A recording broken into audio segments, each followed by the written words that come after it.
صل وسلم وبارك عليه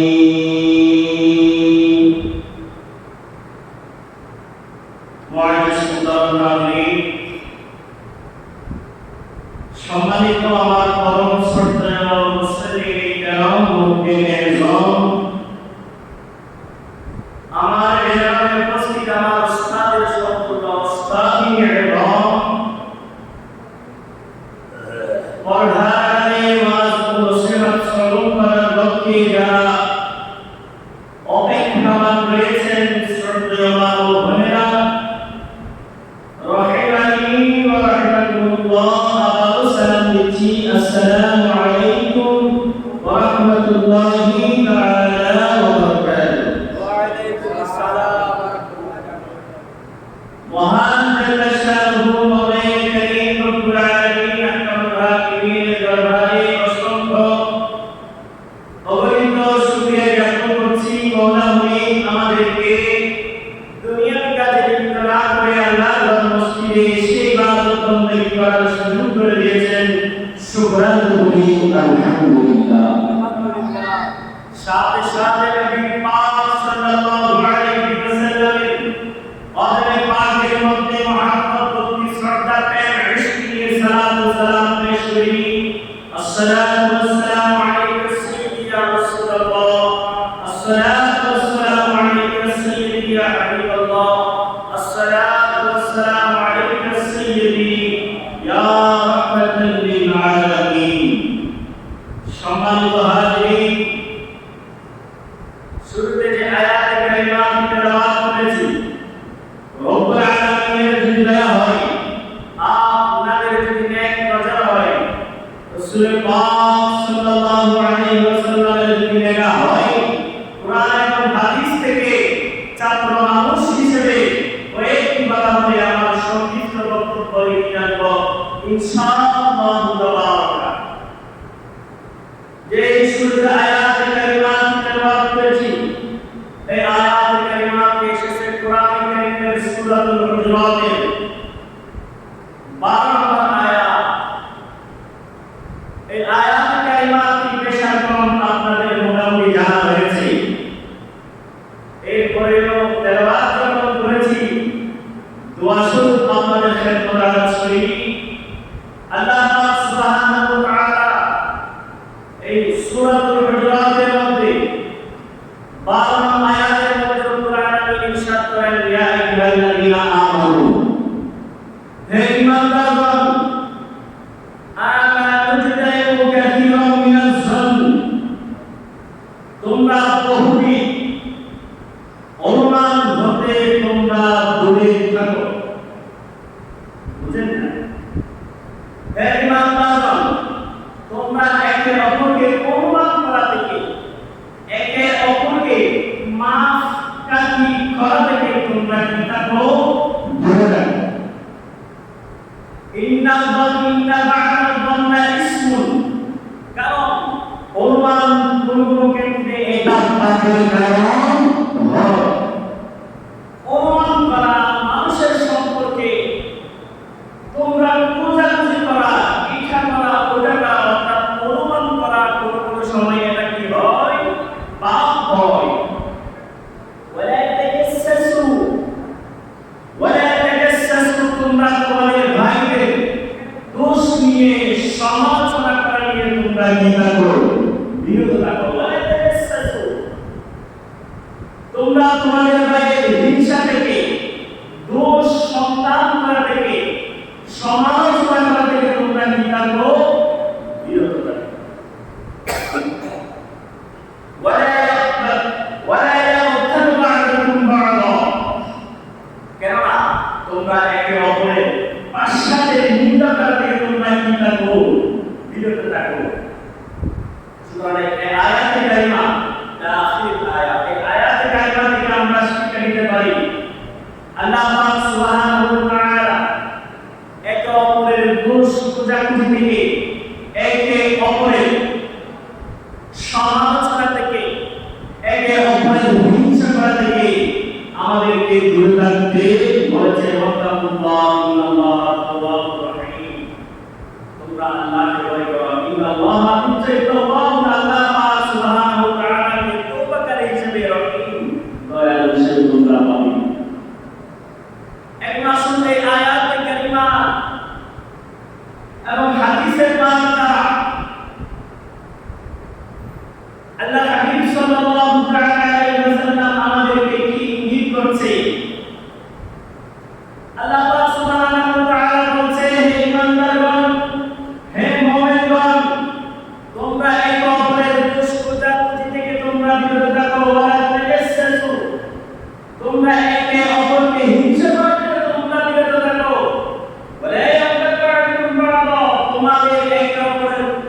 সাথে নিন্দা করা থেকে তোমরা বিরত থাকো।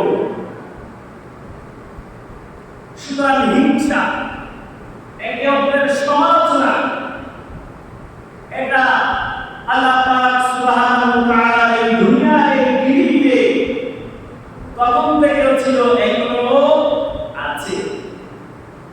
হযরত আদম আলাইহিস সালাম তার সন্তান হাবিল এবং কাবিলের মধ্যে ঝগড়া হয়েছিল, যে কোরআনের আলোচনা আপনারা শুনেছেন। হিংসা, এক ভাই অপর ভাইকে খুন করেছে হিংসার জন্য, লোভের জন্য, নারীর জন্য। তাহলে কখনো কি ছিল? হিংসা ছিল। হযরত ইউসুফ আলাইহিস সালাম তার ভাইরা সবাই মিলে তাকে হিংসার কারণে, লোভের কারণে কূপের মধ্যে ঢেলে দিয়েছে। তাহলে হিংসা কখনোই ছিল। নবী সাল্লাল্লাহু আলাইহি ওয়াসাল্লাম ইরশাদ করেছেন, লা ইয়াজতামিউ ফি জাওফিল আরদ আল-ঈমান ওয়াল হাসাদ। নবী সাল্লাল্লাহু আলাইহি ওয়াসাল্লাম ইরশাদ করেছেন, মানুষের কলবের ভিতরে দুইটা জিনিস থাকতে পারে না। لا يجتمع في جوف الأرض الإيمان والحسد। মানুষের কলবের ভিতরে দুইটা হাসদ, দুইটা জিনিস একসাথে থাকতে পারে না। দুইটা জিনিস একসাথে থাকতে পারে না, তা হলো কি? আল-ঈমান ওয়াল হাসাদ। একটা হচ্ছে হিংসা আর একটা হচ্ছে ঈমান। হিংসা এবং ঈমান, একটা মানুষের ভিতরে দুইটা জিনিস একসাথে থাকতে পারে না। এখন আসুন প্রথম গভীর মনোযোগ। যার ভিতরে ঈমান রয়েছে তার ভিতরে কখনো হিংসা থাকতে পারে না। আর যার ভিতরে হিংসা রয়েছে তার ভিতরে ঈমান থাকতে পারে না। এটা কেমন কথা? উদাহরণ দিয়ে আপনারা বুঝে যাবেন। যেমন আপনার গ্লাস ভর্তি, আপনার ভিতরে দুধ রয়েছে, দুধের ভিতরে ময়লা আবর্জনা জিনিস কখনো কি থাকতে পারে? পারে না। আপনার ঈমান, পরিপূর্ণ ঈমানের ভিতরে কখনো হিংসা, ময়লা আবর্জনা জিনিস কখনো থাকতে পারে না। কেননা এই হিংসা আপনার ইবাদতকে ধ্বংস করে দিবে। এই হিংসা বিদ্বেষ পোষণ করবে। এই হিংসা থেকে বিদ্বেষ পোষণকারী হবে। হিংসা থেকে একে অপরের পাথর সৃষ্টি করবে। হিংসা থেকে ভাইয়ে ভাইয়ের দূরত্ব সৃষ্টি করবে। সেখান থেকে হবে মারামারি, সেখান থেকে হবে খুনাখুনি।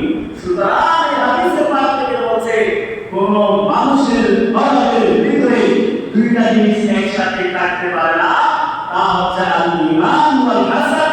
ঈমান এবং হিংসা, দুইটা জিনিস একটা মানুষের কলবের ভিতরে কখনো থাকতে পারে না। তাহলে যার ভিতরে ঈমান রয়েছে তার ভিতরে হিংসা নাই, আর যার ভিতরে হিংসা রয়েছে তার ভিতরে ঈমান নাই। কেননা হিংসা মানুষের ইবাদতকে নষ্ট করে দেয়। হিংসা বিদ্বেষ পোষণকারী যতদিন পর্যন্ত দুনিয়ার হায়াত কাটাবে ততদিন পর্যন্ত বিদ্বেষ পোষণ করবে, এক অপরের মারামারি সৃষ্টি করবে, এক অপরের মূল্যায়ন কাজ শুরু করবে। যে সমস্ত জাহিলিয়াতের কাজ রয়েছে, সমস্ত কাজ আসবে কোথায় থেকে? বাবা হিংসা থেকে। সুতরাং ঈর্ষা করছেন, যার ভিতরে হিংসা রয়েছে তার ভিতরে ঈমান থাকতে পারে না। তাহলে অন্তরে এতটুকু বুঝেন, আমাদের ভিতরে যাদের ভিতরে হিংসা রয়েছে, আমরা নামাজ আদায় করছি, হিংসা করে মসজিদের কাতারে ফাস্ট, হিংসা করে আযান দেওয়া হয় মসজিদে। এখন আমার কথা হচ্ছে, আমি হিংসা করে নামাজ পড়ি। আমার কথা হচ্ছে, আমি হিংসা করে বড় বড় তাসবিহ দিয়ে সুবহানাল্লাহ, আলহামদুলিল্লাহ, আল্লাহু আকবার বলি। তাহলে নবী সাল্লাল্লাহু আলাইহি ওয়াসাল্লাম ইরশাদ করেছেন, যার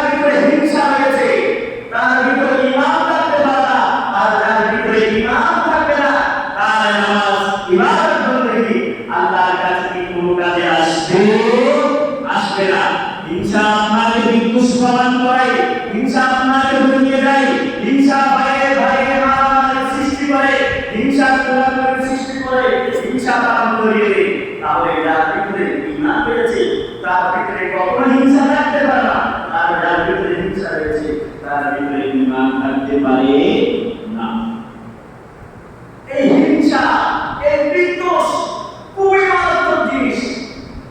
সামনের দিকে গেলে দেখা যাবে নবীজি সাল্লাল্লাহু আলাইহি ওয়াসাল্লাম হাদিসে পাকের মধ্যে ইরশাদ করেন, এই হাদিসে পাকটি সুবাইর ইবনে আওয়াম রাদিয়াল্লাহু তাআলা আনহু বর্ণনা করেন। আর নবীজি সাল্লাল্লাহু আলাইহি ওয়াসাল্লাম ইরশাদ করেছেন, বলে যে দাব্বা ইলাইকুম দাউল উমামি ক্বাবলাকুম, দাব্বা ইলাইকুম দাউল উমামি ক্বাবলাকুম, বলে যে তোমাদের ভিতরে উম্মত শুরু ও আমার উম্মত শুরু, তোমাদের ভিতরে পূর্ববর্তী নবীদের কিছু রোগ তোমাদের ভিতরে আসতেছে। দাব্বা ইলাইকুম দাউল উমামি ক্বাবলাকুম, তোমাদের ভিতরে পূর্ববর্তী নবীদের কিছু হাসা, কিছু রোগ তোমাদের ভিতরে আসতেছে।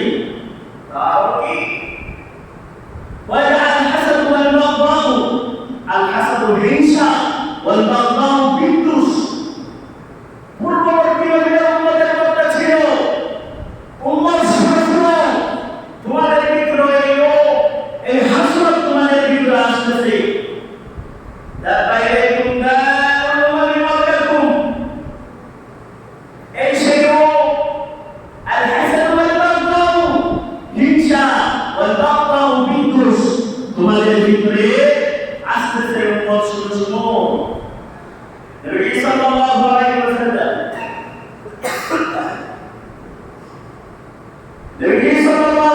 ওয়াসাল্লাম ইরশাদ করেন, ওয়াহিয়া হারিকাতু, এই হিংসা, এই বিদ্বেষ মানুষের ধ্বংস করে, এই হিংসা, এই বিদ্বেষ মন্দন করে।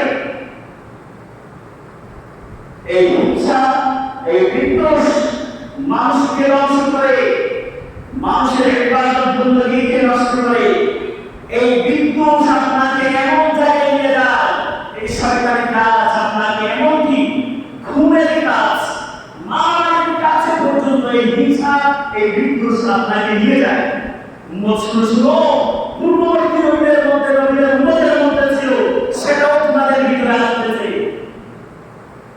নবী সাল্লাল্লাহু আলাইহি ওয়াসাল্লাম ইরশাদ করেন, লা তাকুলু তাহকিমু শা'রা, বলে যে মাথা মুন্ডানো, হিংসা, বিদ্বেষ, এই মুন্ডানো কি তোমরা বুঝে নাই?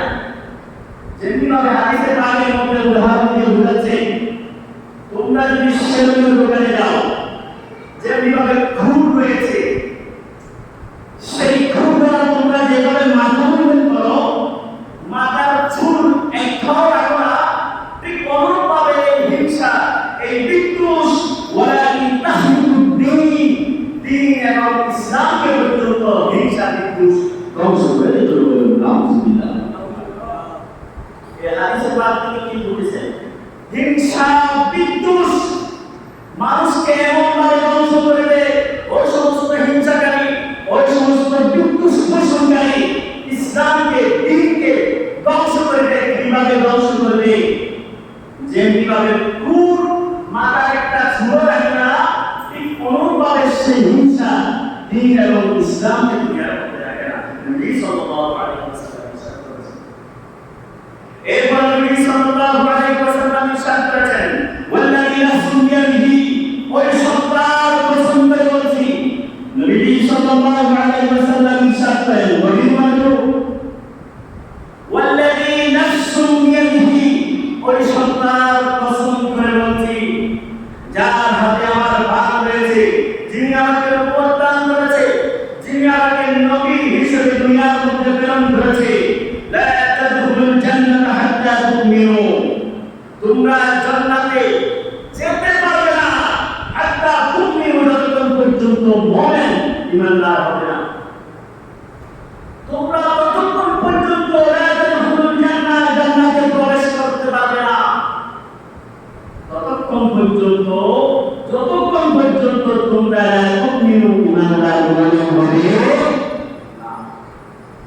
নবীজি সাল্লাল্লাহু আলাইহি ওয়াসাল্লাম ইরশাদ করেন ওয়ালা তুমিরু হাত্তা তাহাব্বু ওয়ালা তুমিরু তোমরা যতক্ষণ পর্যন্ত মুমিন না হবে না হাত্তা তাহাব্বু যতক্ষণ পর্যন্ত তোমরা এক অপরের একবার অপর ভাইকে তোমরা ভালোবাসবে না। তাহলে নবী সাল্লাল্লাহু আলাইহি ওয়াসাল্লাম বলেন ওই সত্তার কসম করে বলছি যার হাতে আমার প্রাণ রয়েছে, যিনি আমাকে রূপ দান করেছে, লা তাদখুলুল জান্নাতা হাত্তা তুমিনু তোমরা যতক্ষণ পর্যন্ত জান্নাতে প্রবেশ করবে না যতক্ষণ পর্যন্ত তোমরা ঈমানদার মুমিন হবে না, আর যতক্ষণ পর্যন্ত ঈমানদার মুমিন হবে না যতক্ষণ পর্যন্ত তোমরা একে অপরকে অপর ভাইকে ভালোবাসবে না ততক্ষণ পর্যন্ত ঈমানদার মুমিন হবে না। তাহলে জান্নাতে যাওয়ার জন্য ঈমানদারের প্রয়োজন, জান্নাতে যাওয়ার জন্য মুমিনের প্রয়োজন। শুরুতে বলেছি শুরুর দিকে একটু খেয়াল করেন, শুরুর দিকে একটু খেয়াল করেন। যার ভিতরে একটু হিংসা রয়েছে, যার ভিতরে বিদ্বেষ রয়েছে তার হবে নামাজ, তার ইবাদতকে হিংসা নষ্ট করে দিবে, তার ইবাদতকে ভালো কাজকে হিংসা নষ্ট করে দিবে। আর যার ভিতরে হিংসা রয়েছে তার ভিতরে ঈমান থাকতে পারবে না, যার ভিতরে ঈমান নাই সে কখনো মুমিন হতে পারবে না, আর যে মুমিন হবে না সে কখনো জান্নাতে যেতে পারবে না। নবী সাল্লাল্লাহু আলাইহি ওয়াসাল্লাম ইরশাদ করেছেন। এখন আমাদের বলা হচ্ছে ভাই আমি মুমিন আমি ঈমানদার দাবি করি কিন্তু আমি একে অপরকে হিংসা করি, একবার অপর ভাইকে হিংসা করি, চোখেও দেখতে পারি না, না দেখলেও তো নাই, সমালোচনা করি, চোখে দেখতেও তাকে আমি দেখতে পারি না। এক ভাই অপর ভাই, এক চাচা অপর বাবা, এরকম কতই না কিছু হচ্ছে সমাজ, বাস্তব সমাজে, বাস্তব জীবনে, বাস্তব সমাজে বর্তমানে কতই না কিছু আপনাদের চোখে পড়ছে। একটু দেখেন শুধুমাত্র হিংসার কারণে একে অপরকে দিতে পারে না, এক ভাই অপর ভাইকে দিতে পারে না, এক চাচা অপর চাচাকে দিতে পারে না। যাদের ভিতরে হয়ে যায় হিংসা, যাদের ভিতরে হয়ে যায় বিদ্বেষ, এইভাবে দিতে না পারার কারণে হয়ে যায় ঝগড়া, এমনকি খুনাখুনির কাজও পর্যন্ত হিংসা থেকে হয়ে যায়। এই জন্য নবী সাল্লাল্লাহু আলাইহি ওয়াসাল্লাম বলেছে ওই সত্তার কসম করে বলছি লা তাদখুলুল জান্নাতা হাত্তা তুমিনু ততক্ষণ পর্যন্ত তারা জান্নাতে যেতে পারবে না যতক্ষণ পর্যন্ত ঈমান মুমিন হবে না, আর যতক্ষণ পর্যন্ত এক ভাই অপর ভাইকে ভালোবাসবে না, ভালো চোখে দেখবে না, হিংসা ছেড়ে দিবে। আর ওই সমস্ত ব্যক্তিরা আল্লাহ পাক সুবহানাহু ওয়া তাআলা মুমিন ঈমানদার বান্দা। তাহলে এখান থেকে আমরা শিক্ষা নিব আমরা এক ভাই অপর ভাইয়ের হিংসা করব না, এক ভাই অপর ভাইয়ের বিদ্বেষ পোষণ করব না। যেখান থেকে হয়ে যায় মারামারি, যেখান থেকে হয়ে যায় খুনাখুনি, যেখান থেকে হয়ে যায় চিরকাল পর্যন্ত এক ভাই অপর ভাইয়ের কথা বলে না, নাই কোনো সাক্ষাৎ, নাই কোনো আদান প্রদান, নাই কোনো সালাম। আল্লাহ পাক সুবহানাহু ওয়া তাআলা আমাদের সবাইকে ওই সমস্ত হিংসা, ওই সমস্ত বিদ্বেষ থেকে আমাদের সবাইকে হেফাজত করুন। সবাই বলুন আমিন। এরপর পরে এই হাদিসের পাক থেকে নবী সাল্লাল্লাহু আলাইহি ওয়াসাল্লাম আরো ইরশাদ করেন ও আমার উম্মত শুনো আফালা উনাব্বিউকুম বিমা ইউসাব্বিতু যালিকা লাকুম আমি তোমাদেরকে ওই জিনিসটা সম্পর্কে তোমাদেরকে জানাবো না। কোন জিনিস? আফসাউস সালাম ওয়ালা নাবিয়াকুম ওই সমস্ত জিনিস সম্পর্কে আমি তোমাদেরকে অবগত করব না যে সালাম একে অপরকে পছন্দ করলে, একে অপরকে সালাম দিলে এক ভাই অপর ভাইয়ের হিংসা চলে যায়, বিদ্বেষ চলে যায়। সুতরাং এই সেই সালাম পছন্দ করলে আল্লাহ পাক সুবহানাহু ওয়া তাআলার পক্ষ থেকে এক্সট্রা রহমত চলে আসে। সুবহানাল্লাহ। আমাদের হিংসা চলে যাওয়ার জন্য, বিদ্বেষ চলে যাওয়ার জন্য এই হাদিসে পাকের মধ্যে নবী সাল্লাল্লাহু আলাইহি ওয়াসাল্লাম শেষে ইরশাদ করে দিয়েছেন ও আমার উম্মত আমি তোমাদেরকে ওই জিনিসটা সম্পর্কে জানাবো না যেটা পরীক্ষা করলে তোমাদের কি চলে যাবে? হিংসা বিদ্বেষ চলে যাবে। তোমরা একে অপরকে কি করো? সালাম। আল্লাহ পাক সুবহানাহু ওয়া তাআলা এই হাদিসের পাক থেকে শিক্ষা নিয়ে আমাদের একে অপরের হিংসা, ওই হাসদ থেকে, ওই সমস্ত উম্মত থেকে, ওই সমস্ত উম্মতের হাসদ থেকে আমাদের শ্রেষ্ঠ নবীর শ্রেষ্ঠ উম্মত থেকে তথা আমাদেরকে হেফাজত করুন সকলে আমিন। এখন আসুন, খুবই মজার বিষয় হচ্ছে হিংসা থাকলে মানুষের কি হয়। হযরত মুগীরা ইবনে শুবা রাদিয়াল্লাহু তাআলা তিনি যখন ঈমান আনেন মক্কা জমিনে আবু জাহেলের সাথে কুরাইশ বংশের মধ্যে তিনি ঘোরাঘুরি করতে লাগলো। আবু জাহেলের সাথে নবী সাল্লাল্লাহু আলাইহি ওয়াসাল্লামের দেখা হলো। আবু জাহেলের সাথে তখন ছিল মুগীরা ইবনে শুবা রাদিয়াল্লাহু তাআলা। মুগীরা ইবনে শুবা রাদিয়াল্লাহু তাআলা আবু জাহেলের সাথে সাথে ছিল। তো বড়াকের বিষয় হচ্ছে মুগীরা ইবনে শুবা রাদিয়াল্লাহু তাআলা তিনি আবু জাহেলের কাছ থেকে গিয়ে নবী সাল্লাল্লাহু আলাইহি ওয়াসাল্লামকে কালিমা পড়লেন। সুবহানাল্লাহ।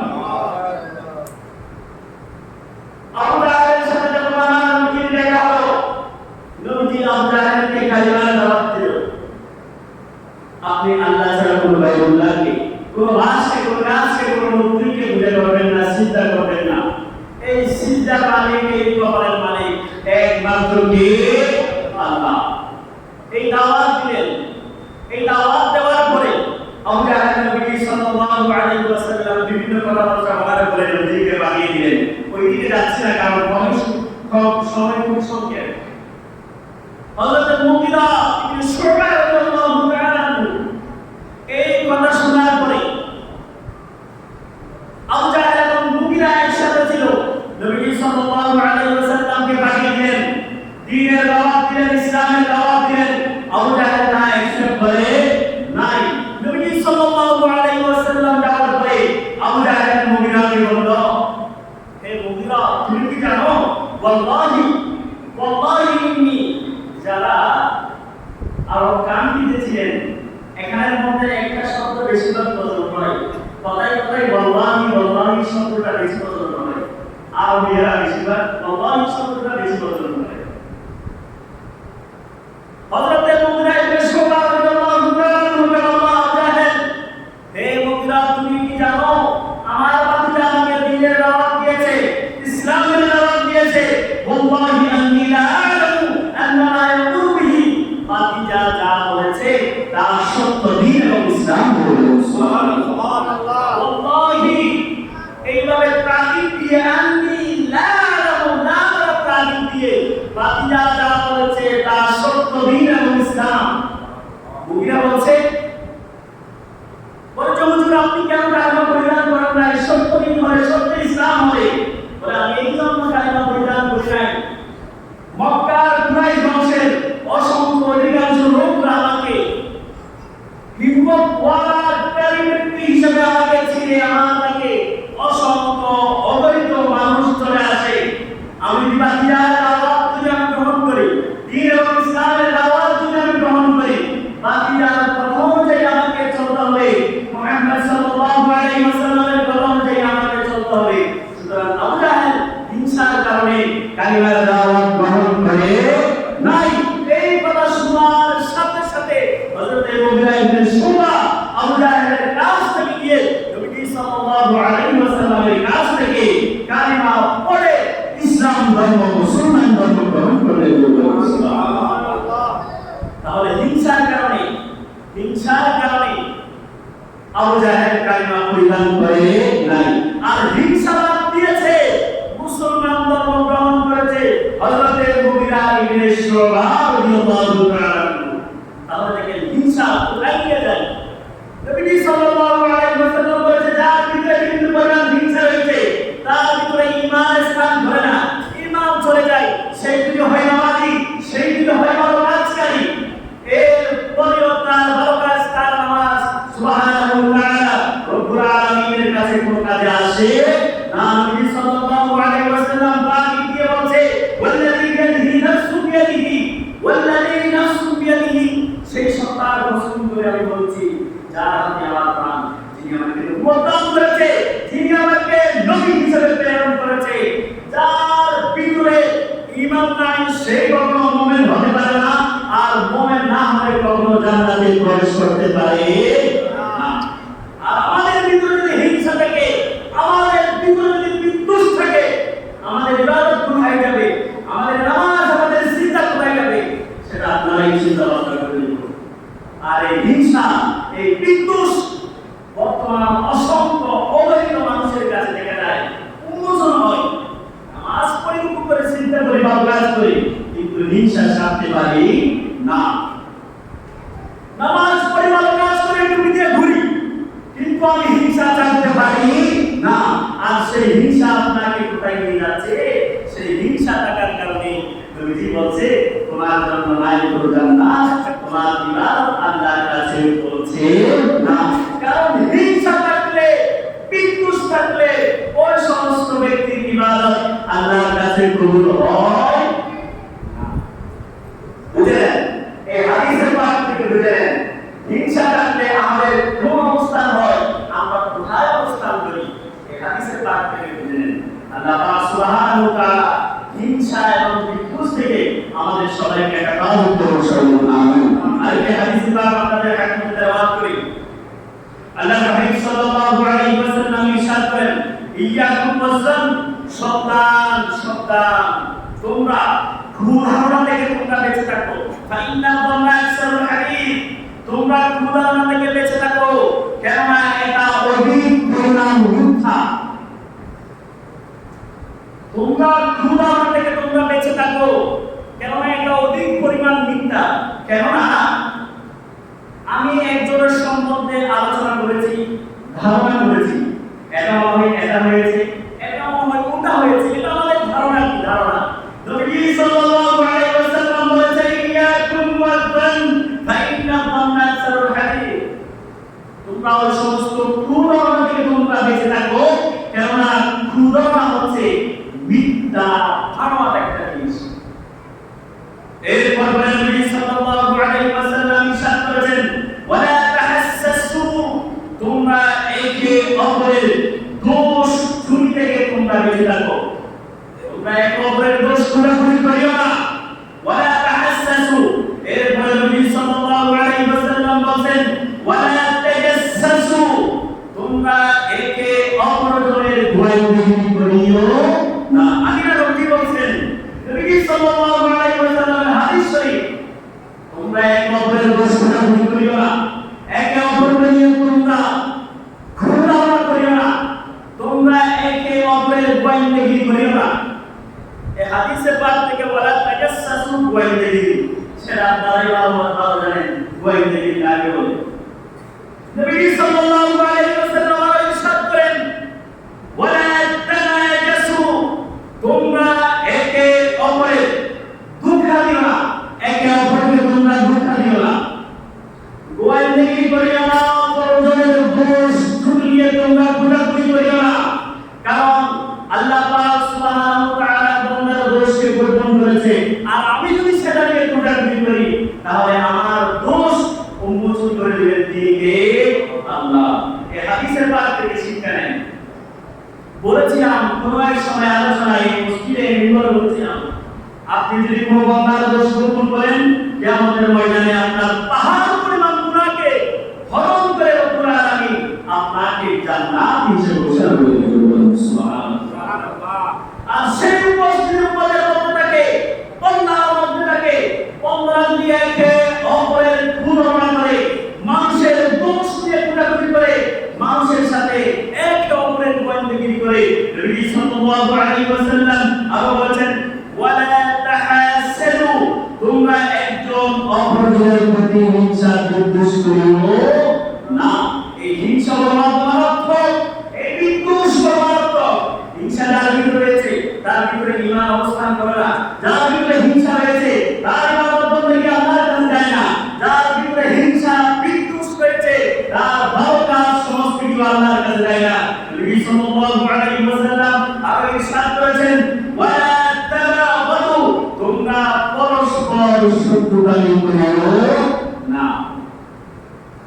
একে অপরের গোয়েন্দাগিরি করিও না, একে অপরের সাথে হিংসা বিদ্বেষ করিও না, একে অপরের ভুল ত্রুটি নিয়ে তোমরা খোঁজাখুঁজি করিও না, একে অপরকে নিয়ে তোমরা খোঁজাখুঁজি করিও না।